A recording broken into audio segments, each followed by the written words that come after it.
function. And some of these people went on to look like they were partially Parkinsonian. It's 1969, and David Oppenheimer, working with Roger Bannister, and all of you should know, if Don were here, he'd tell you for sure, that Roger Bannister was a neurologist. He recently died at 105. So if you run 4 minute miles, it's probably a good idea. And so they coined the term multiple system atrophy and brought together 4 or 5 of these different disparate diseases. And it turned out that this is really Parkinson's disease on fast forward. And that MSA patients live for 5 years, and then they, in contrast to, as I've already told you with Parkinson's, it's 15 to 20 years. And it's 1998 when Michel Godert and his wife, the neuropathologist at Cambridge, Maria Spillantini, they published a paper showing that there were these glial cytoplasmic inclusions that were filled with alpha-synuclein. That brought these diseases together. And then in 2011, there were alpha-synuclein prions were found in mice, and I'll show you that data in a moment. And then in 2013, that's when we first showed the transmission of MSA brain from humans dying of the disease to mice. And what you see here is that these mice that came from Virginia Lee and John Trojanowski at Penn, that these mice, that if they're expressing synuclein, and they spontaneously become ill with a mean of about 400 days if they're homozygous, and the disease transmits, as shown by these blue lines, into hemizygous mice. The hemizygous mice never become ill unless they are inoculated with MSA or this spontaneous prion disease in the mice. And they're carrying in synuclein the A53T mutation. And this shows you the similar distribution, even though it's a different promoter. It's a PRP promoter that John Trojanowski and Virginia Lee chose to express synuclein, and MSA, same expression. But this is not mouse MSA, this is human MSA. So in the first study, we had the first 2 patients, 1 and 2, and they were positive. And I thought, well, okay, this is interesting, but we can't publish this because it might be 2 out of 2 million, or it could be it could be that every case of MSA was positive. And so we got samples from 3 continents, and you see all of these were positive. And then we built a cultured cell system, much like the one Mark Diamond built for tau, and they were all positive. And then we looked at controls. Now, instead of trying to do all this in mice again, we just did it in cultured cells, and all of them were negative. A positive down here is 29. All right, so what about, I've already shown you this slide, but we're now using these puncta as a rapid assay in cells to determine whether or not we have a chemical compound in a high throughput screen, which is a hit, and we can build upon and make better hits, better leads, and we can move eventually into an animal model, because we have a great animal model. It's 100 days. So what do? So we take brain tissue from patients or from mice that are producing synuclein prions, and we clone them, and then we can infect cells, and then we can measure the aggregation, and we can add the drug right in here. Well, the putative drug, compound in a high throughput screen. So we've screened about 330,000 compounds, and we've made about 2,500 analogs, and we've done the high throughput screening, as I said, in the cultured cells, and now we've been optimizing the leads, and we think that within the next year and a half, we'll be banging on the door of the FDA here and in Japan. But that's all I can tell you.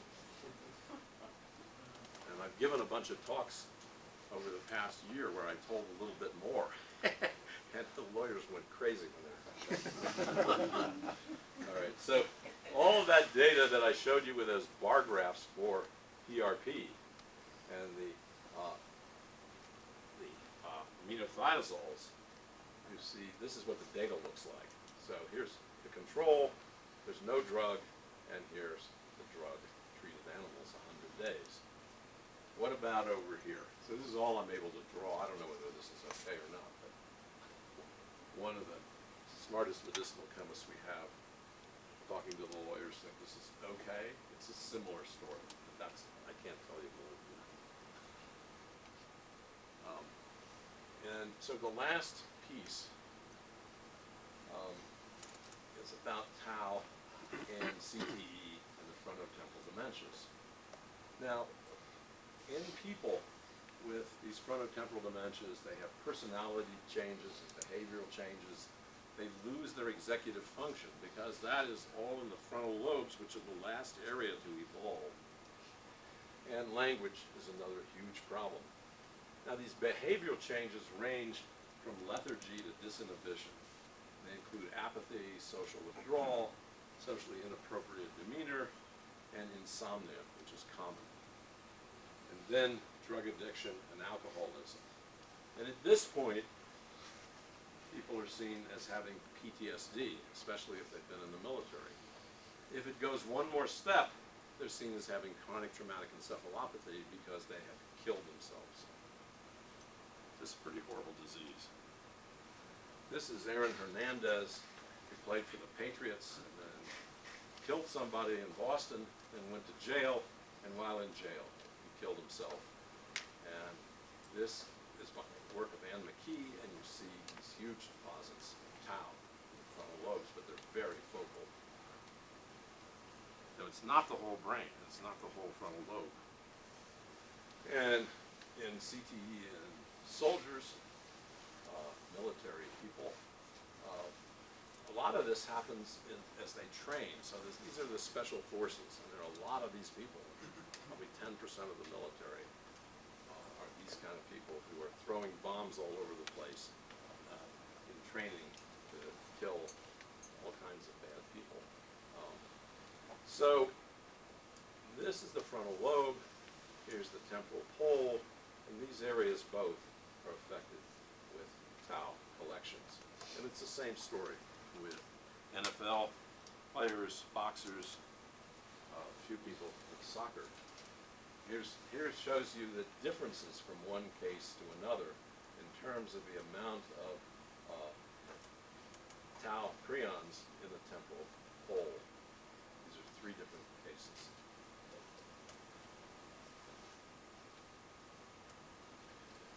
Now, this shows you an epidemic that's happening in front of our eyes. It's called suicide in veterans.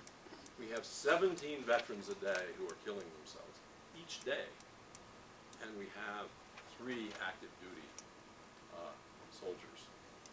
This is unbelievable. And you see, for these young people, this is the one that's going up, the solid dark blue line. And this data, the next one, is even more unbelievable, because you see that a full third of all of these people are between 18 and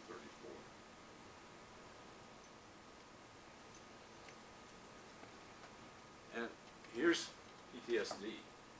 And this is showing you campaign by campaign, or war by war, whatever you want to call it. This is the people that are left alive in World War II. And then the Vietnam era ones are the lighter green ones. Down here is the Gulf War. They're over 800,000. And 60% of these people, the veterans that they can be followed, are alcoholics. It's just so depressing. Now, we don't really know the relationship between PTSD in CTE, but I showed you the symptomatology, and as a neurologist, you believe this. You don't just throw it away. You don't say that, oh, this is immaterial. And so here we have PTSD, we have CTE in this Venn diagram. But with PTSD, there are no neurofibrillary tangles in people who die. So we don't really know how to assess this. All we can do is do neuropathology and look for immunostaining. Now we really need to begin to look at tau prions. So my guess is that these will really fuse, and these people will be one piece of the puzzle, but it will be one big puzzle. But I may be wrong. So to summarize where we are at the moment, with PSP and CBD, there are no synuclein prions, no A-beta prions, but tau prions, and there's neurofibrillary tangles. With CTE, it's the same, but we haven't done these kinds of studies. Now, with Alzheimer's disease, the answer is no for synuclein, yes for A-beta, yes for tau, and of course, plaques and tangles. And for CAA, no synuclein, yes for A-beta, a few tau prions. Angiopathy is clearly the focus of this, and these people die of strokes. And MSA, yes for synuclein, nothing in terms of A-beta, and a few tau deposits and GCIs, meaning glial cytoplasmic inclusions. So how can we think about Alzheimer's disease and bringing this all together? And what is the relationship? So you can tell I like Venn diagrams here. And with A-beta prions, the tau peptide, A-beta peptide is recruited, and you have more A-beta prions, and eventually fibrils, and then plaques. And also, A-beta stimulates tau to become a prion, and then more tau prions come, and then paired helical filaments and tangles. I think this is a good representation of the data. All right, so we're coming to the end. And now there's a little humor here, but I don't find it so humorous that all of these are the other names that are available for prions. So we see transmissible proteins and amyloids, prion-like protein aggregates, templated induced seeds, quasi-prions. I think I wrote pseudo-prions. This just goes on and on and on. Prionoids. All right. So what does prion-like mean? And you'll see why I'm so focused on prion-like. But this slide I wrote a year ago. So prion is a noun. Prion-like is an adjective. Is prion-like not quite a prion, but similar? How similar? In what way dissimilar? And identical or not?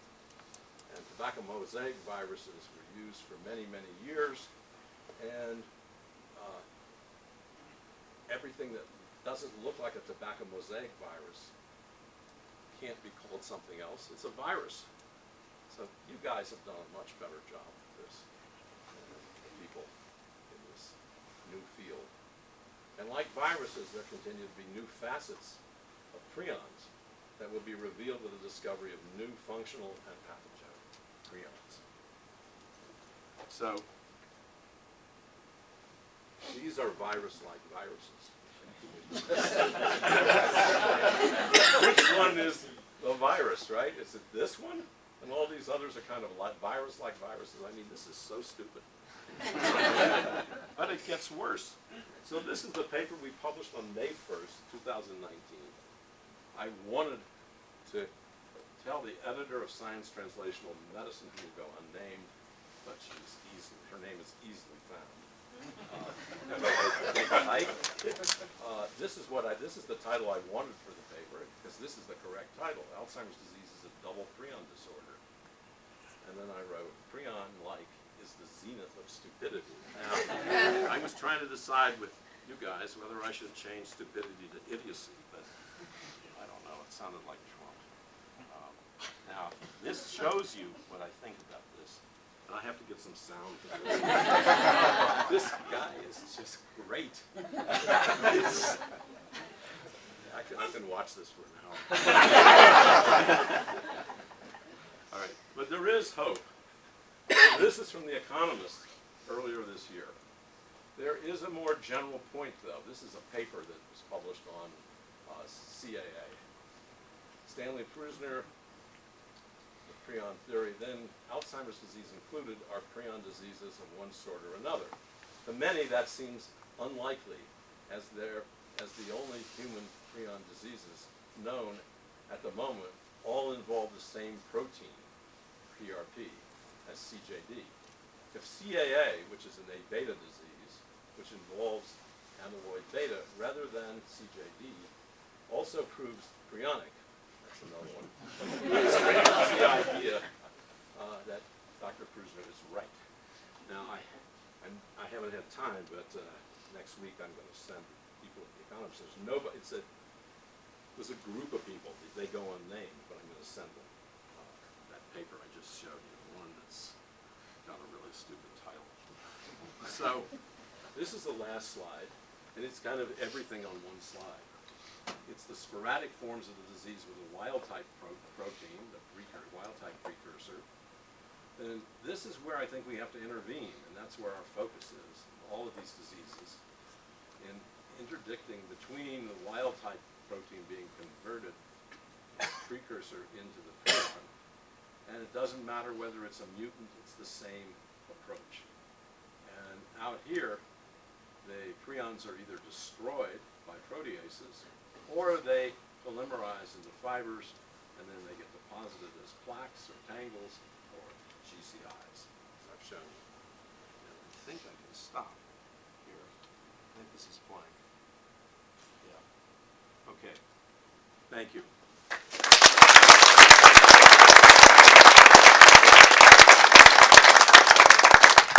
So I'm sure there are questions. Yes. Do you think that there are prion diseases outside of the central nervous system, or do you think there's something special about the central nervous system that makes chronic degenerative CNS diseases more susceptible to this happening? I think there's no doubt that it's going to be outside. There's nothing that's totally unique about the nervous system. The nervous system is made up of a bunch of cells, and the cells have a nucleus, and the cells have a lot of DNA, and the genes are there, and the proteins make everything happen. I mean, I'm sure that adults had on diabetes, and Maria, where are you? Back there. And she was talking about this very issue of diabetes and the amylin protein, and I'm sure that nobody's really done a good study of the amylin protein. My biggest problem is always to stay focused. And the work that I showed you, you need a tremendous amount of focus. You can go off in all these other directions. But yeah, I'm sure that's going to be the case with adult-set diabetes and others. There is amyloid in pancreas, accumulation. Yeah, in the islet cells of people with adult-onset diabetes. The problem with amyloid is it's not a very good marker. It's not specific enough, right? So it's a way to start, but you have to go further. And I think that's where the problem lies. And I think that's where the Alzheimer's disease people went wrong, because they just focused on the end stage of the protein. They didn't look at what is happening to the protein on its way, and what changes in the protein. This one. I know you cannot tell much about the therapeutics, but I assume it's mostly based on small molecules. That's right. Now, earlier during your talk, you mentioned that the issue with antibodies is that they wouldn't cross the blood-brain barrier. Do you think there's any future in therapies with the use of nanobodies as opposed to antibodies that are much smaller and could cross the barrier? But not well. You know, if anything bigger than 500 molecular weight has a real problem. And so, if you want a drug that works, you need to get a lot of the drug in, and you need the target, the brain target concentration has to be, you have to be way above that. And you never can achieve it when 0.1% of the antibodies get across the blood-brain barrier. And that that's making the antibodies smaller and smaller and smaller, right? These single chain antibodies. So I think that this has just been a colossal waste of money. And it's still going on. Now there's a whole bunch of people that have tau antibodies for Alzheimer's disease. And we'll see how long that takes. And there are companies that have failed, and now they've got a new antibody. You know, the Biogen antibody was supposed to be great. There was a paper in Nature in 2016 by some of the scientists at Biogen saying how great this antibody was because the lymphocytes that were used to make the hybridomas were these fabulous cells from centenarians who were normal. And that was going to be the thing that made those antibodies so special. And then, of course, people bought a lot of stock, and I gave you the number. Biogen lost $16 billion in this value. And I have a friend who put a lot of money into the antibodies that were being used in these people in Colombia. So there's a huge population there, people with a point mutation, and they all get sick around age 50. Now, I don't know if I believe the data because it's so sharp when you plot age on the x-axis and the number of cases on the y-axis, but it goes like this. That's the claim. And he was involved in the company that made the antibody that partnered with Genentech/Roche. And I just didn't, I haven't had the nerve, I haven't seen him, but I'm going to see him in another couple of weeks because I really am trying to not say to him, you know, you should have sold your stock short. Because I kept telling him the antibodies were a big mistake, and every time I'd see him, he'd say, you keep telling me this, but I don't want to hear it.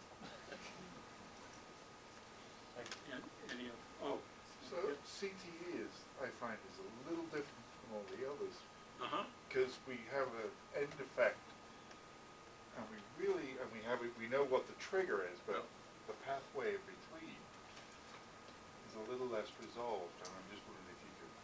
So all I can tell you is that there's no good animal model for CTE. You know, the U.S. military has been involved in head trauma for 250 years.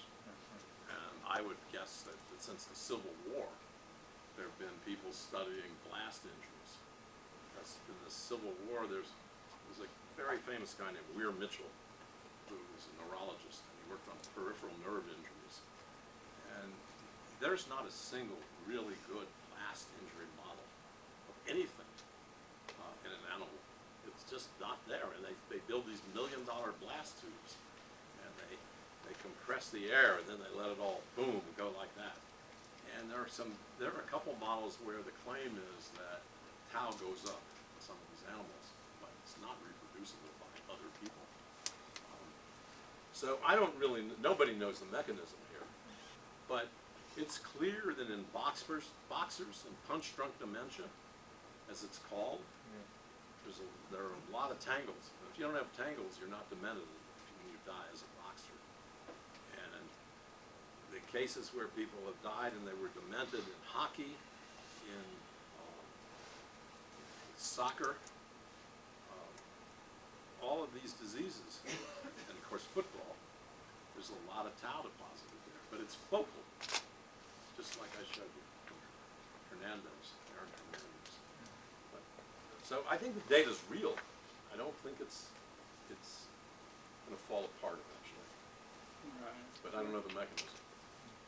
So since you're here, I think there's probably a question on everybody's minds to wonder what your thoughts are about the various threads of data coming out of different groups about HSV, VZV, or whichever other herpes virus might be your favorite, being a trigger for some of these misfolding events. So Maria kind of changed my view of this. And I started, because she was driving, and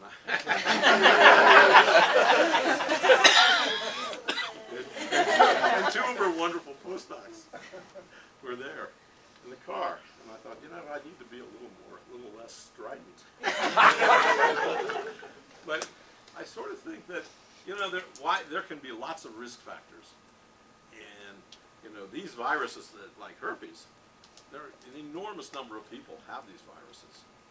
We don't know what they do over long, long periods of time. And you don't have to have a herpes outbreak to have other things going on. And so I don't know the answer. I'm hoping, you know, you could dream a little bit. I don't want to do this, but you could dream up a study where you wanted to look at the tau, and if you had a way of measuring all of this in living people. And the pet world is not so good for tau. It's better, much better for A beta because of the Congo red dye pet probes that were made in Pittsburgh. That's a much better way of looking. So I don't know the answer to this. I don't think it comes from all these dead people. The data's there, but it's a skeleton, right? It's a ghost. And so we have to get into people, and we have to be able to see this in living people, and then we'd get some data which we can really begin to parse and think about. So I've been converted. I guess one last question. There's another one. Oh, okay. I mean, in this case, you have effective antivirals, so you can actually test antivirals to look at this hypothesis. Wait, say that again, I'm sorry. You have effective antivirals available, so if you have any hypotheses connecting herpes virus infections to Yeah. whatever is going on. I'm sure people have done this, because I mean, this is just an off-label use, right? So I'm sure that's been done, and nothing came out of it, because you can be sure that if something started to emerge, the drug companies would put massive amounts of money. I mean, there are 40 million people on the planet that are claimed to be demented. A much more conservative figure is 24 million. So I'm sure that's been going on, but I don't know this data. Okay, Robbie. One last question. See, in diabetes literature, IDE, insulin degrading enzyme, has been implicated in breaking down the amyloid in pancreas. Do you think that plays any role in the brain, or any virus related? So people, the standard view is that you talk to a bunch of Alzheimer's people, they all tell you that diabetes is a complicating factor that's significant in Alzheimer's disease. And I look at them and I say, I don't agree with that, because I think that when you have better vascular health, there are fewer people with Alzheimer's disease. But that's not because of something that's a prion coming from the pancreas. Now, I could be totally wrong. That's for sure. But I think, you know, we score people differently if they have a lot of little tiny strokes that we can't see, so they're demented. And a lot of these people get written up as plaques and tangles. So there's a big complication between separating these out. And that'll, I think, you know, as we get better and better techniques and we start to open up the pathogenesis of Alzheimer's disease in people, this will change. So let's give one final thank you.